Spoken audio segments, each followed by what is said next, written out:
Сонсогч та бүхэндээ өчигдөр мэндийг хүргэе. Дэлхийн Монголчууд эмжил радио 88.3-аас 7 өдрийн давгаас баасан гарагийн 21 цагаас хүргэж байгаа айцаа хамтдаа давцгаа өрөөтэй амар цаг нэвтрүүлгийн 2025 оны 4 сарын 30-ны 5 гарагийн дугаар шууд ороход бэлэн болоод байна. Студиуд хөтлөгч Ханцаа Амийн найруулагчаар ундрах нар ажиллаж байна. За нэвтрүүлгийн хамтраалагчаар илүү холыг хамтдаа туулъя. Rovilo брендийн дугуй за мөн Wheeling брендийн аль биесний дистрибьютор MTC Motors компани хамтран ажиллаж байна. Шогруудад өчигдөр мэндийг хүргье. За бүгдэнд нь өчигдөр мэндээ тулаанд бэлэн л үсттэй. Бэлэн. За тэгэл манай аламсууд унтахад бэлэн үсттэй. Бэлэн гинэ. Одоо орондоо орчихсон чихвчээ зүгөөд яж байгаа. Яг үдэ анц мэдэрж байгаа нөгөө идэж байгаа. Тааз мааснаас юм бууж ирэх болов. Бүхвэлэгдсэн тэр тий. Тэгэл өвдөж байгаа цаад. Орд ирэнд орохоо шалгаж балгацсан байж байгаа биз. За өнөөдөр лав гараг дээр сүнсний тухай түүхүүдийг танилцуулаа. Юу? Би сүнсний тухай түүх яриад байгаа. Ам эгч минь арай өөр түүх ярьдаг. За тэгээ миний хувьд өнөөдөр дүүжлэгдсэн эр гэдэг түүхийг ярихад бэлэн болсон байна. Яасигүй сонсоход л юу юм бэ. За би өнөөдөр сүнс ярина. Сүнс ярих харахтаа нэг сүнс ярьдаггүй.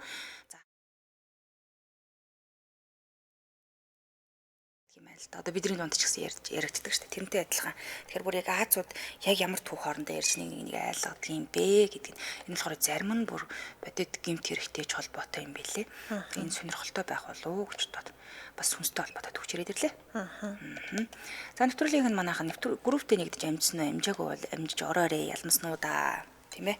Ороогүй л одоо алмас цол хураагдана.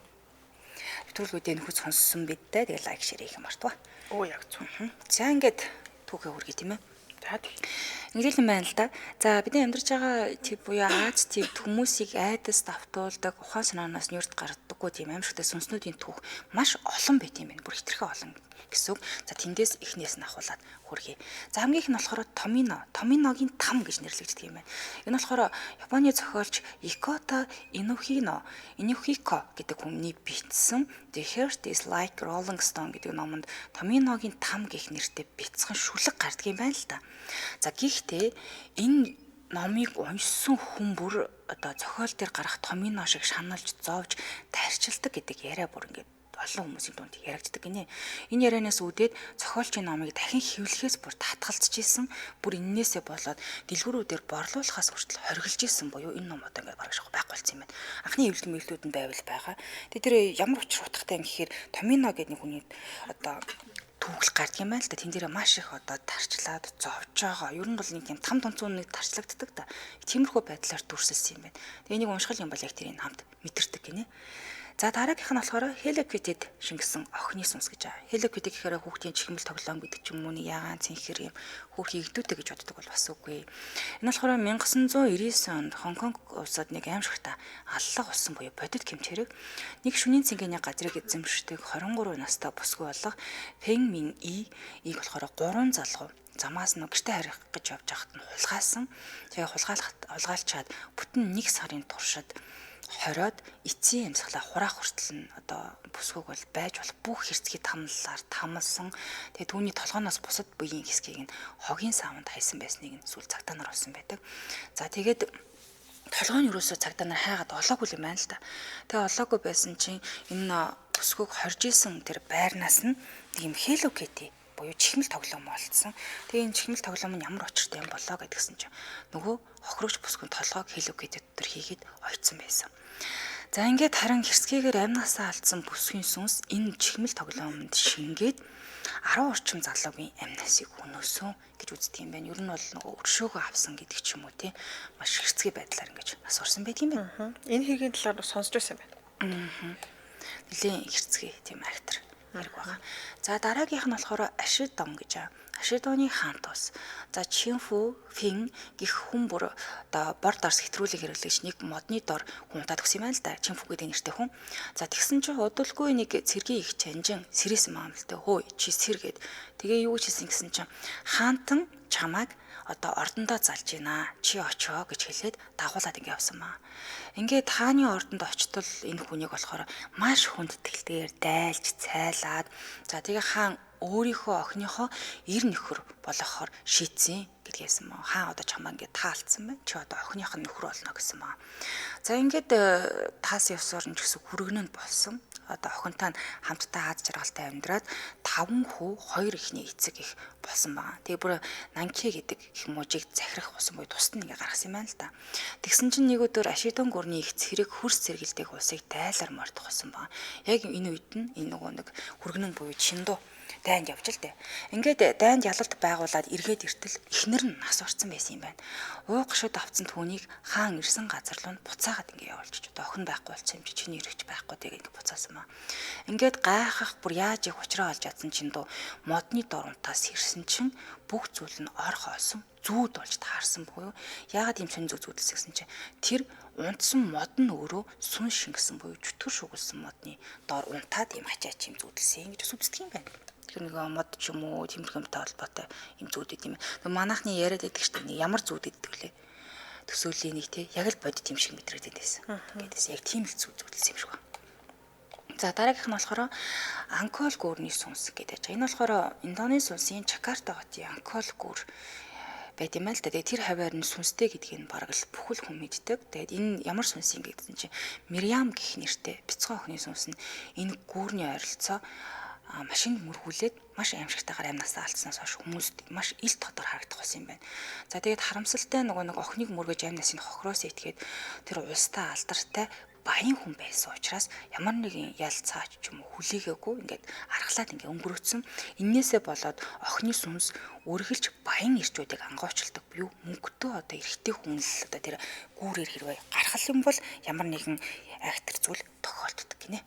Бас л өшөөг авдаг сонсголттой. За хамтран ажиллаж танилцуулаад үргэлжлүүлье.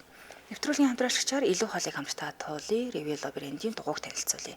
За Revilo чанар ба үнийн төгс тэнцвэр. За хэрвээ та бат бөх удаа адилгээдээ 2025 онд үйлдвэрлэгдсэн шинэ дугуй авахыг хүсчихвэл Revilo таны ухаалаг сонголт байх болно. За Канада улсын инженеруудын боловсруулсан энэ дугуй Монгол орны эрс дэвс уур амьсгалд илүү тохиромжтой юм билээ.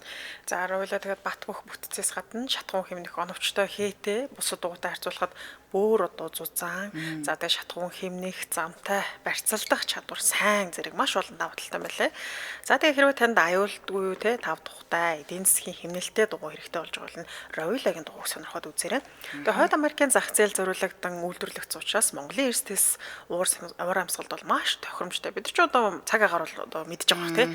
Гинт нэг сайхан нар мандаал маргааш нь бороо шороо болоод эхэлчихдэг шүү дээ. За тэгээ Канадын инженеруудын нарийн технологиор бүтээгдсэн тул олон улсын чанар стандартад бүрэн нийцсэн байдаг.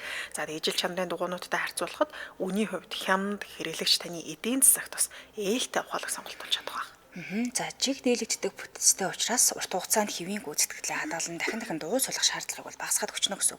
Нам гүм чимээгүй явдалтай учраас таны чулуудлага тав тух аялалтай таатай болж байгаа. За дээрэс нь хит галан, хит хүүтэн гэсэн чанараа алдахгүй юм билээ. За дугуйн бүтцэн замын барта хот суурин хөдөө эрийн нөхцөлд аль алинд нь тохиромжтой. Харагдах байдлын хувьд бол орчин үеийн хэв шинжээг оруулж өгсөн нь автомашины тань гадаад төрхөгчс илүү бас гоёмсог болгож өгөх нэ. За тэгээ үн төлбөргүй угсралт суурлуулалт 24 цаг тэгээ худалдан авалт бүрт биелэгтэй байгаа юм байна шүү. Хаяг байршлуудын хувьд салбар 1 Баянгол дүүрэг циркийн урд нарны зам дагуу төмөр зам музейн замын музейн дэргэд байрлах Сод Монгол шатхуун түгээгүр байгаа. За салбар 2 хаан улдүргийн Тэц дөрвийн зам дагуу Ярмгийн шинэ гүрнээс баруун талд байрлаж байгаа Сод Монгол шатхуун түгээгүр байгаа. За тэгээ салбар 3 Баянзүрх дүүрэг Батлан хамгаалах их сургуулийн чан хард байрлаж байгаа юм байна. Холбоот хоцны дагавар нь 7799 77 99 99 гэсэн дугаар байна. Сошиал хаяг нь Revilo Tire Mongolia гэдэг харахаар ирэх нэ. Баярлалаа хамтран ажилласан илүү хоолыг хамтдаа туулъя. Revilo брендийн дугуйлаа. Баярлалаа. За баярлалаа хамтдаа сонсогчдоо. Өнөөдөр та бүхэндээ Аз хүмүүсийн дунд дэлгэрсэн сүнсний түүхүүдээс нь хүргэж байна. За дараагийнх нь болохоор интернет хөл гэж бас их алдартай юм байна. За нөгөө интернет ашиглаж байгаа үед ямар нэгэн линк дээр дарахаар ингээл давхар цонх гараад ирдэг штеп. Тэгээд бизнесийн байгууллагууд ихэвчлэн энэ аргаар бизнесээ өргөжүүлэхийг зорж юм байна л да. Гэхдээ яг энэ хачирхалтай зар сурталчилгаа гэж хэлэхэд хэцүү зүйл нь улаан өнгийн гадаргуу дээр Японоор ямар нэгэн зүйл бичсэн байт юм байна. Тэгээд энэ одоо яг юу гэсэн үг юм болоо гэдээ орчуулсан чинь чи улаан өрөөнд дуртай юу гэсэн юм утгатай үг гарч ирд юм байна л да. За энэ цонх нь хүн бүрт харагтаад байдаггүй. Тэрнээс гадна хараалтай гэж хэлдэг юм байна. За энийг л хэрвээ гараад ирэх юм бол ямар нэгэн байдлаар тэр хүний амьдралд муу зүйл тохиолдно, эсвэл амнасаа алдна гэж ярьдаг юм байна. Энэ улаан өнгөтэй цонх гарч ирэхэд ийм сэтгэл сэртийлгэм дуу чимээгээр асуудаг юм байна бүр эмхтэй хүн. Чи улаан өнгөнд дуртай юу гэд бүр ингэж асуудаг гинэ. Нэг эмхтэй хүний дуу болоо гарч ирдэг. Тэгээ дээрэс нь энэ цонхыг хаах ямар ч боломж байдаггүй гэнэ. Одоо ингээд уул никслээд гарчдаг гэдэг гарахгүй. За дээрээс нь төд удалгүй компьютерийн цонхон дээр өгсөн хүмүүсийн зураг бүр ингээд болиулж зогсоо харахгүйгээр араасаа гарч ирээд идэв юм. Тэгэхээр нэлийн бас эвгүй буюу. Гэтэ бүх цонхон дээр бүх одоо хүнд ч юм харагдаад байдаг юм байна л да бас. Тэгэхээр нэг вирус гэж хэлэхээр хэцүү юм да мэдгүй юм да. Хамгийн гол нь тэр хүмүүст муу юм тохиолдоод байна л да. За дараагийнх нь айгу сонин юу юм бэлээ. Малайзийн том хөвгтөө сүнсний байдаг гинэ. Энэ Малайзийн Ханту Трик гэх аимшигт сүнсний тухай түүхийг өндөр настай хүмүүс нь за дээрэс нь аав ээжүүд нь хүүхдүүдэд айлах гэж ярьдаг юм байна. За тэгээд юу гэж ярьдаг гэхээр шүн дунд ганцаараа явж байгаа хүүхдүүдэд гудмаар гэрлүүгөө харих замдаа аимшигтай сүнстэй тааралдана гэж ярьдаг. Тэр нь болохоор Ханту Трик гэдэг нэртэй юм байна. Царай нь болохоор хүн харахын аргагүй аимшигтай. Тэгээ айж чучирсан хүүхдүүд тэр чучирсан үг аврах том одоо хөхөөрөө цохиж алаад дараа нь биеийг нэгдгэе гэж хүүхдүүдэд айлгадаг юм байна. Алгадаад одоо унгачдаг гэх юм уу? Тэргүүрэл яагаад юм бэ? Царай нь бол амар л гинэ. За энэс үүдээд Малайз зэгчүүд хүүхдүүдэд шөнө оройн цагаар хамаагүй явбал Ханту Триктэй тайралдээ шүү гэж айлгадаг юм байна. Тэр чамайг цогчоод дараад нь эдэнтэй гэж айлгадаг юм байна. Маш их гэдэг чинь тань шөнөөрөө битэж хүлдээдэ гэж тийм.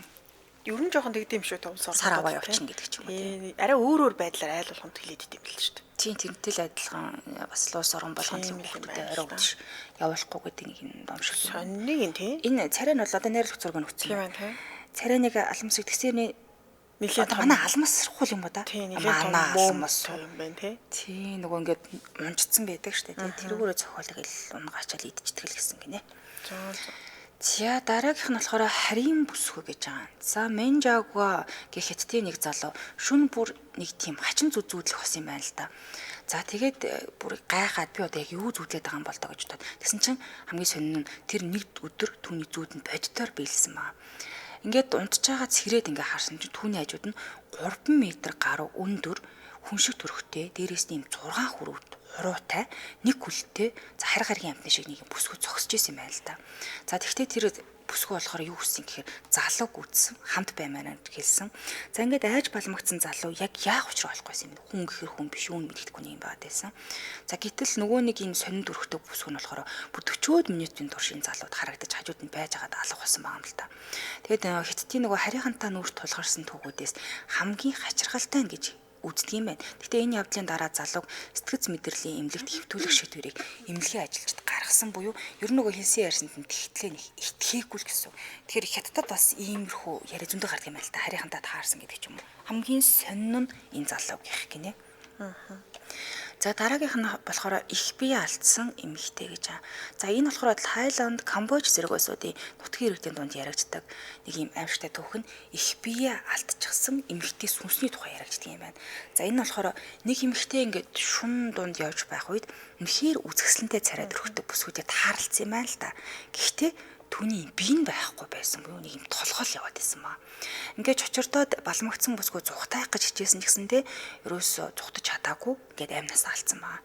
Тэгтэл нөгөө их бие нь байхгүй эмэгтэйг нутгийн иргэд жирэмсэн байсан. Тэг харамсалтайгаар осолд ороод биегүй босоо. Тэг шүн дунд эмэгтэйчүүдийг хүүхдэд төрүүлж тэгээд чадаагүйдээ хорсоод амнасыг нь хөнөөдгөө гэж яриаддаг юм байна буюу ер нь эмэгтэй хүнд халгаатай юм байна. Би байхгүй одоо ингээ анзарч үл нэг хүзүүн дээр толгой. Хүзүүний ясан дээр гэх юм уу? Ингээл болоо. Тийм. Энэ нөгөө нэг яг би 23-нд ярьжсэн та краш үгээд их биенээсээ ингээд одоо эдэрхтэн цал авчиж байгаа гэсэн үг шүү дээ. Яг кино бас байдаг юм байлаа. Киног нь үзэх юм бол гэтээ аимшигтай гэхээс илүүтэй орсон юм хайр дурлалын л утгатай кино байл л дээ. Тэгээд тухайн улстай бол нилээн яригддаг юм байлаа. Хүн болгон мэддэг. Одоо бидний нэг юм түгээмэл одоо алмас гэдэг шиг юм байлаа л дээ. Яг нэг шүн мөн хамаагүй нойтон хувц сунраа ингээ гадаа тавьж болохгүй. Тэгэх юм бол краш үрээд ингээ хамаамаа арччих юм бол ингээд чи түүний хоол болно ч гэдэг юм уу тийм байдлаар ярьдаг юм бэл. Энэ бүсгүй болохоор аваард орсны бүсгүй сүнс гэж ярьд юм байна. За дараагийнх нь болохоор сохор хөгжимчин юрэ гэж байгаа.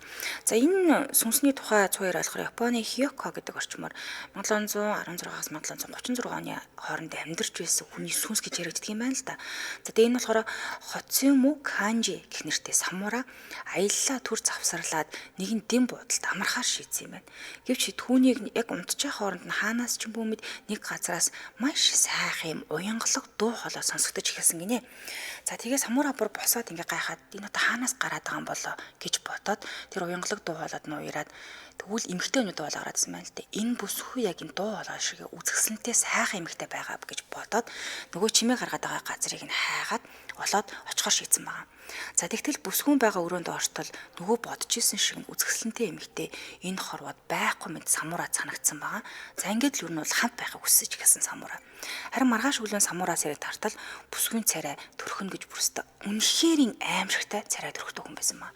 Ингээ айж балмагцсан нөгөө самураа дэм буудлыг орхио явсан ч гэлээ бүсгүйн сүнс түүнийг орхихгүй дагаад л яваад байсан юм байна л та.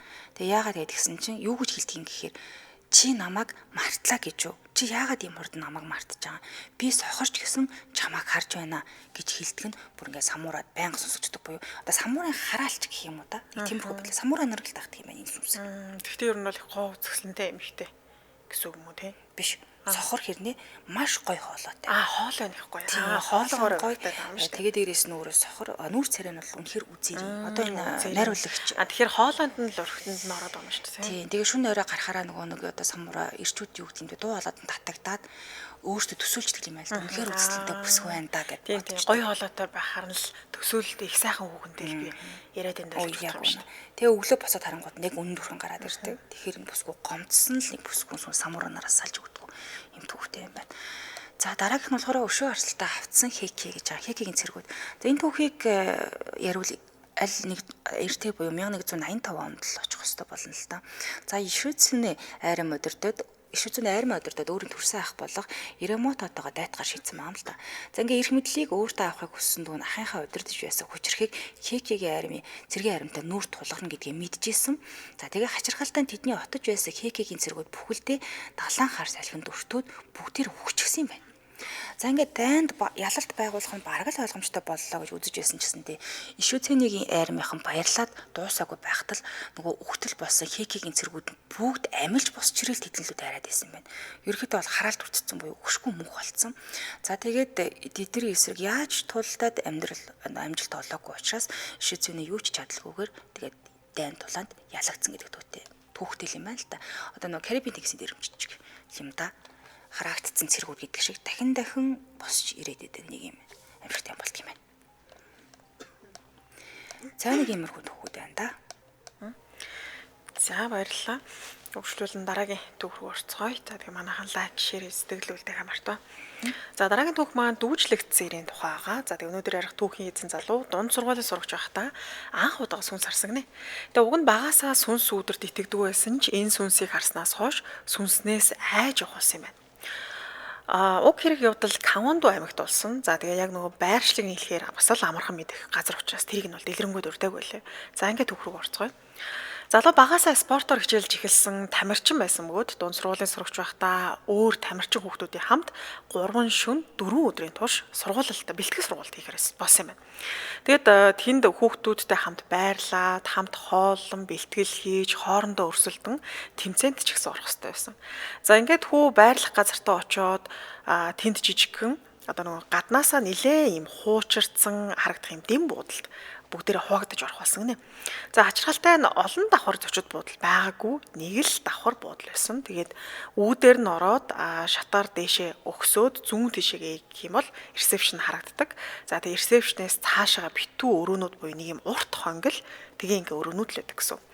За гэхдээ энэ дэм буудал зөвхөн теннис хичээлдэг хүүхдүүд л хуваагдаж байрлах болсон. За тэгээ хүүд энэ хуучин муухай өнөртэй зочид буудал ерөөсө огтхонч таалагдав. Гаднаасаа ч онцгүй дотор нь ороод үзэж гисэн таалагдав. За мөн ариун цэврийн өрөө шөвшөөрт урах хоёр нь хоёлаа нэг урт дээр коридорын төгсгөлд байрлана. За тэгээ өрөө бүрт 4 хүүхэд хуваагдаж орохоор болсон юм байна. Тэгээ өрөөнүүдийн цонхыг харвал таацтайгаа тун ойрхон нилээн дээр байрладаг. За тэгээ хоёр хүний толгойг чүү айл багтахгүй хэмжээний жижигхэн цонхтой. Тэгэхээр таац чинь нилээн дээр байгаа шүү дээ. Тэр цонх маань баг хүн гараараа хүрэхээргүй маш өндөрт байдаг гэсэн. Тэгээ тухайн үед зуны эд халуун таарч нэг өрөөнд 4 хүүхэдтэй шалан дээр матрас дэвсээд инээ дунд тустай болсон. Гэтэл өрөөнд ямар ч аарж болох систем буюу сэрэг зүлэх зүйл байгаагүй. Яг нэг ганц л сенс дунд нөхцсөн юм байна. Тэгтээ нөгөө юм халуун агаарт сенс залгаа одоо орхичоор улам халуунаар үлээгээд нэг жоохон тухгүй байдаг шүү дээ. Яг тэрэн шиг улам л халууцаад байсан. За тэгтээ одоо сенстэй байлаа гэдэг ерөөсөө одоо нэгс нэмэргүй байсан гэсэн үг л дээ. Тэгээд олуула цонх тэгээ жижигхэн тэгээ салхич өрөөсөө орохгүй хүүхдүүд эхний өдөр бол арай ядаж унтсан юм байна. За ингээд хоёр дахь өдрөө тэсгэл алдаа дасгалжуулагчтай хэлж илтээ. Дасгалжуулагчаа энд үнэхээр халуун байна. Бид нэр юусэн унтаж чадахгүй байна. Тэгээ бэлтгэл хийхээсээ илүүтэйгээр бараг одоо ингээд тий одоо халуунд хөвцээр байгаад бараг ингээд би тамирт инхээ муудлаа штэ. Биднийг өөр газар руу шилжүүлээд өгөөчтэй гэж гуйж. Тэгсэн дасгалжуулагч нь за уучлаарай хүүхдүүдээ энэ хавцаа энэ буудлаас өөр байрлаж газар өрөөс аалга. Хэдүүлээ маргааш өөр газар руу бэлтгэл хийхээр явах юм чинь ганцхан өдөр та нар тэсчихэлтэй гэж гуйж. За ингээд аргагүй ихэнд хүүхдүүд ганц өдөр тэсгэр болоод за тэгтээ хоорондоо болохгүй бол гадаа хонёо халууцаад байвал гэж ярилцаад ингээд байрлал орцгоосон. За тэгээ юутай ч хүүхдүүд эхлээд өдрийн бэлтгэлтэй явж дараа нь хоолоо идчихэд хэсэг амарцгааж. Тэгээ тухайн үед тэдний ашиглаж байсан ариун цэврийн өрөө ямар ч суултуургүй явган суугаад бийцэх юм хуучны дээр үеийн нойлсон гинэ. Яг нөгөө гадаад одоо жишээлбэл солонгосч нөгөө суултуур дээр заавал бийцдэг те. Бид нар болохоор яг нөгөө жорлон морлон нэгээ бийцчихдэг шүү дээ. Тэрийг болохоор сайн чаддгүй юм байл л те. Тэгэд хүүхдүүдэд ариун цэврийн өрөө ерөөс таалагддаг суултуур байхгүй. Тийм учраас ойролцоо байдаг цайны газрын нойлыг ашигладаг байж. За ингээд дудалгүй орой болж хүүхдүүд оройны бэлтгэлтэй гарчаад дэм буудалтаа эргэж ирцгээж. Тэгээ бөөндөө устсанд орчоод амрах цаг хангалттай байсан учраас оройн тооллого болохоос өмнө гадагшаа гарцгааж PC тоглоомны газар цагийг зугаат өнгөрүүлэх шийдчихэ л дээ. За ингээд оройн тооллого болохоос өмнөхөн бүгдээрээ сайхан тоглож байгаад эргэж ирцгээсэн. Тэгээ нөгөө дээд ангийн ах доод ангийн дүүнэртэйгээ нийлээд чипс чихэр бичэн хувааж идээд гар утсаараа бүгдээрээ орон дээрээс хэвтээд ингээд тоглолцгоосон юм байна. За тэгээ нэг цаг харсан чинь үүрийн нэг цаг аль хэдийн өнгөрж исэн. Тэгээ хүүхдүүд маргааш өглөөний бэлтгэлтэй байсан учраас бүгдээр унтахаар явцгаасан юм байна. Тэгээ хүүч өрөөндөө орж унтах гэсэн. Тэгсэн тентхэн нойр насаас ирцэгнэ. Уг нь ороод л гайгүй унтчих шиг болсон. Тэгэж яг халуун байсан ч гэсэн. Тэгээ цаг харсан чинь үүрийн 4 цаг 22 минут болж байсан. Тэгээ хүүгийн гидсгийн төвдөөд ариун цэврийн өрөө орох яаралтай хэрэгтэй болсон юм байна л да. За ингээд хүү яарвч өрөөнөөсөө гарсан. Уг нь хань татъя гэж бодсон болооч тэгээд бүгдээр унтж байгаа болохоор одоо хань татахгүй байсангүй. За ингээд коридор ямар ч гэрэлгүй яг одоо үгдийн өрөөнөөсөө гарангууд коридор нь хав харахгүй байсан гэсэн. Тэгээд хэдийгээр айсан ч гэсэндээ азуулж ариун цэврийн өрөөний гэрлийг хэн нэгэн үргэлж асаагаад орчихдог байсан учраас ариун цэврийн өрөөний одоо гэрэлттэй за ер нь бол тэр гэрлийг хараад явуудахад очих хаа гэж бодсон юм. Тэгээ хүүгийн гэд зүнхээр хөвдөжсэн учраас яарвчлан 0 руу алхаж эхэлж. За уг нь коридорын гэрлийг асаах гэж нилээ хайсан боловч хаана ч гэрлэн байгаа учир нь олдохгүй юм одоо байршлын өвдөж гэсээс тийм сонин газар байсан.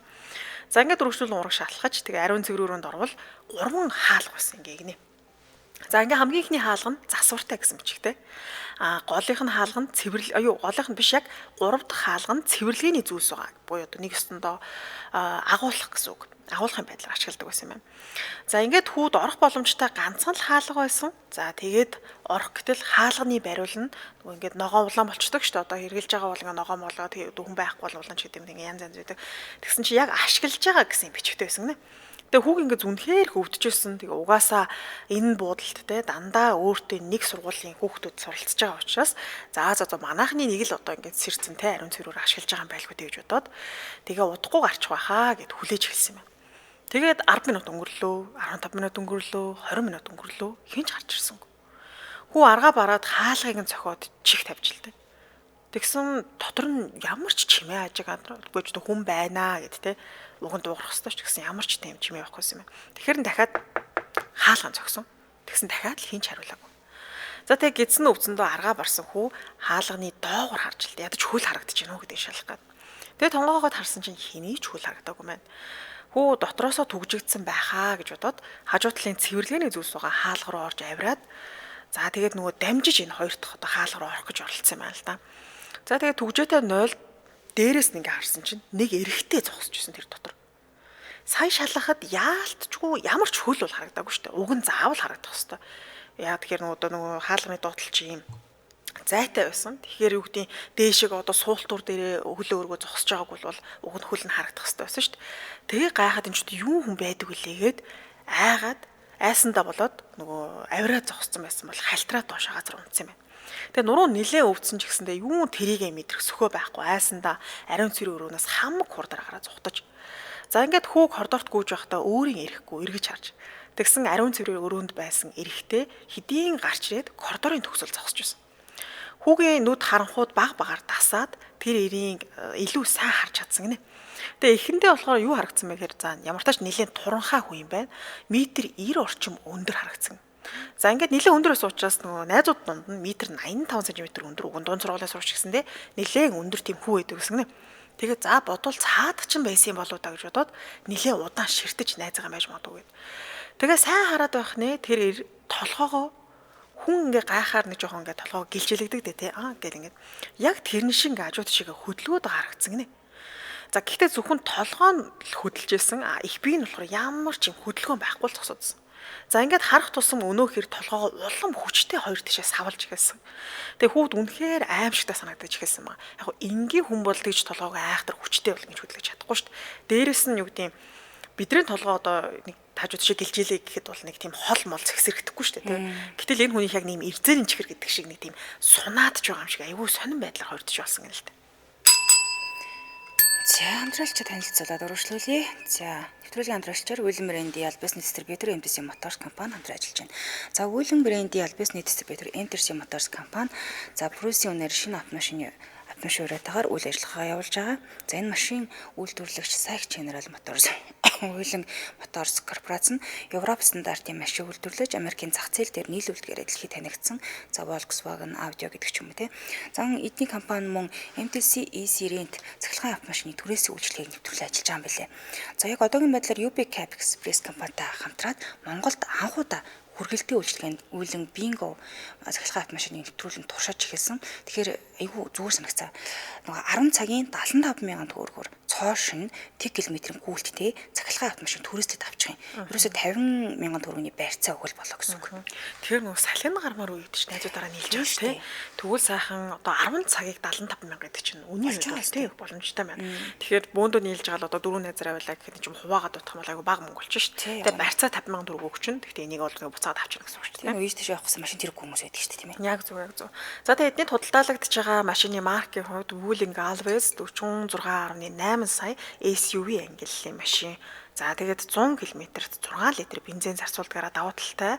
За Wuling Rongo гэж байгаа. За энэ болохоор цоор шин тэг гүйлттэй 1 тонн гарan даацтай дунд добрын ачааны автомашиныг 38.8 сая төгрөгөөр борлуулж байгаа юм байна.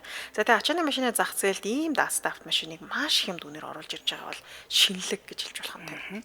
За удахгүй Wuling Yangon гэдэг 100% цахилгаан бүхийхтэй ачааны автомашин мөн бензин цахилгаан ослог хөдөлгөөртэй Wuling Starlight S гэдэг машин оруулж ирж байгаа юм байна. За энэ машин хосонсог хөдөлгөөрөөр 100 км-т 3.8 литр бензин зарцуулдаг.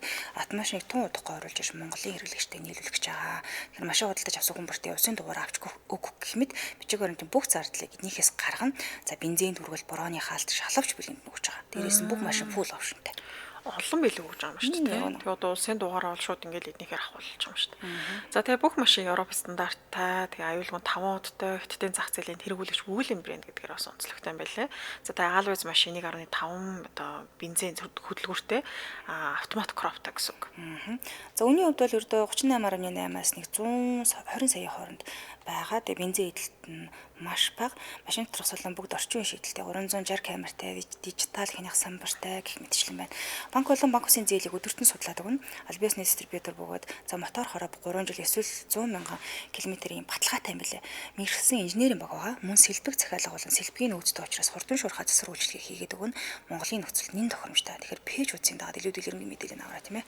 Холбогд утасны дугаар 72 72 33 тэг 72 72 33 тэг гэсэн дугаарлаа холбогдорой. Хаяг байршлын хувьд сансрын колонкоос дээр их рүүгээд MTC Motors-ын шоурумд байрлаж байгаа ахнэ.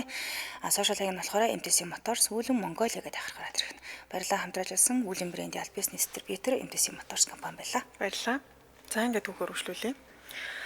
Хүү айсандаа хамаг хурдаараа өрөө рүү ороод хаалгаа түгчээд хүнчлөө нөгөөд хөвтөж. Тэгснэг мэдсэн унтчиж. Гэтэл хин нэгin ямар нэгэн зүйлийг тогшоо чимээ гарсан гинэ. Давтамжтайгаар гэсэн үг. Тэгээд гайхаад нойрносоо сэрсэн юм байна. Тэгээд түрүүн өрөөнийх нь цонх таазанд хүрэх хэмжээний их өндөрт байрладаг гэж хэлсэн шүү дээ. За хэдүүлээ метрээр бодоод үзэх юм бол 2-оос 3 метрт бараг 4 метр хүртэл нэлээ ийм өндөрт байдаг таазтай. Тэгээд хүү чимээ цонх руу одоо цонхноос гарч байгаа гэдгийг нь ойлгоод цонх руу сайн харсан юм байна. Тэгсэн ямар нэгэн зүйл цонхны цаана хоёр тишээгээ маш хурдан ингэ хөдлөдсөн гинэ. Тэгээ цонхонд одоо нөгөө сайн бас ингэж харах гэхээр гол нь сарниулах юм наалт наацсан байсан учраас яг ямар зүйл ингэж хоёр тишээ хөдлөд байгаа вэ гэдгийг юусоо ойлгож харж сайн чадаагүй. За тэгээд айсандаа хажуудаа байх найзаас сэрэх гэж үзсэн. Тэгтэл нөгөө найз нь юусоо нойрноос сэрэхгүйсэн мэггүй би яагаад байна гэж дуудсан бол сэрсэнгүү.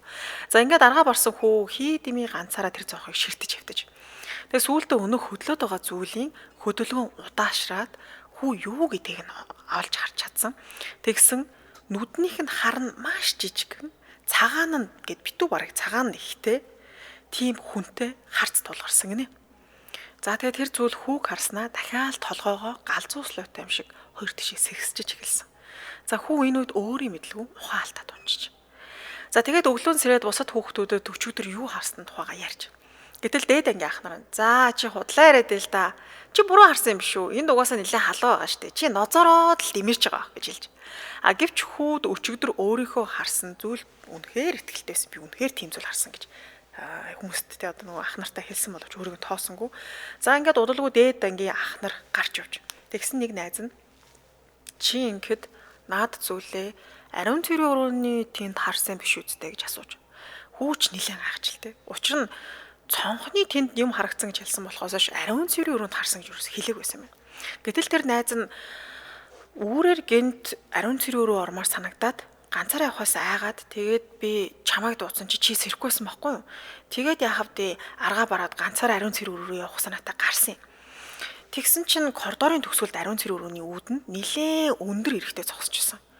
Тэгээд найз маань юм болоо да гэж бодоод нөгөө яг метр 85 өндөр найзууд гэсэн шүү дээ. Тэр юм болоо гэж бодоод нэлээд гайхаа зогссон гинэ найз нас харж зогссон байна. Гэтэл тэр зүйл яг л одоо өөртөө ингээ харт тулгарснаа доош ингээд бүхэлсэн гинэ. Нэг өсөндөө одоо нүдээ яг нэг төвшөнд авчиж байгаа гэсэн үг ширтэлцэж байгаа гэх юм уу. Тэг хүү айсандаа бушуухан буцаад өрөөнд ороод унтсан.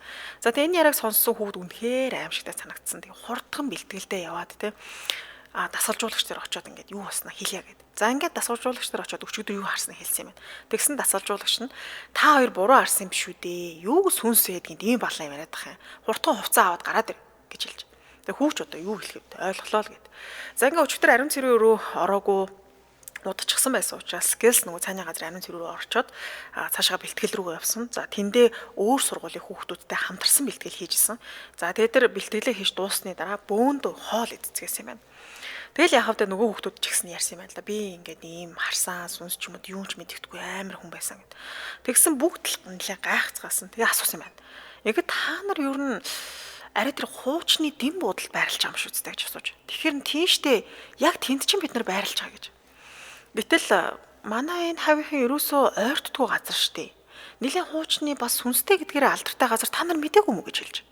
Тэгэхээр нөхөө яг ариун цэрийн өрөөнд ливгүй байснаас өрөөнүүд нь уг нь гайгүй л дээ жоохон халуун болохоос гэж хэлж. Тэгсэн нөгөө өөр сургуулийн нэг хүүхэд. Уг нь намайг бага ангийн сурагч байхад бид хэд ч гэсэндээ тэр дэм буудалд байрлаж бэлтгэл хийдэг байсан юм. Гэвч одоогоос за байс нэг 4-5 жилийн өмнөөс баха нэг эрэгтэй тэр дэм буудлын ариун цэврийн өрөөнд амиа оролцсон гэсэн. Угаасаа тэр хавцаа байх ганц дэм буудал учир ойр хавийн хүмүүс бүгдээрээ мэддэг. Наад буудалд ч ойртдогчгүй. Дээрээс нь тэр ариун цэврийн өрөөний 2 дахь хаалганд хоолоогоо баймж нас орсон гэсэн. Цогцыг нь олоход хүзүү нилээн урт сунчихсан их л хачим байдалтай байсан гэдэг. Ресепшн дээр суудаг ах нилээн нас өндөр баг өвгөн байдаг л та. Тэгээ тэр хүн ер нь цэвэрлэгээ нэ хийдэггүй. Яг л нэг хідэн өрөөгөө л цэвэрлждэг хүн юм шиг байл. Тэгээд үйлчлүүлэгч гарвал өрөөнүүдээ нэг хальт цэвэрлээд ариун цэвэр өрөөг цэвэрлэхгүй орчихдог гэсэн нэ. Тэгээ энэ буудлын талаар мэдэх хүмүүс бол бүгд л тэр буудлын ариун цэвэр өрөөрөө орж болохгүй гэдгийг сайн мэддэн штэ. Гэтэ яг буудлын талаар мэдэхгүй хүмүүст бол буудлын эзэн хэлдэггүй юм байлээ л дээ. Угаасаа үйлчлүүлэгч нь явчихгүй л гэж боддог байх гэж хэлсэн. За ингээд хүү дахиж энэ аимшигтай буудалд хонохыг юус хүсээгүй. За тэгээ дасгалжуулагчдаараа очиод ингэ хэлсэн маа. Би энэ дахиж хонч чадахгүй нэ. Үнэхээр аимшигтай санагдаад байна. Би эцэг ихтэй хэлээд өөр газар хоногломоор байна гэж хэлсэн юм.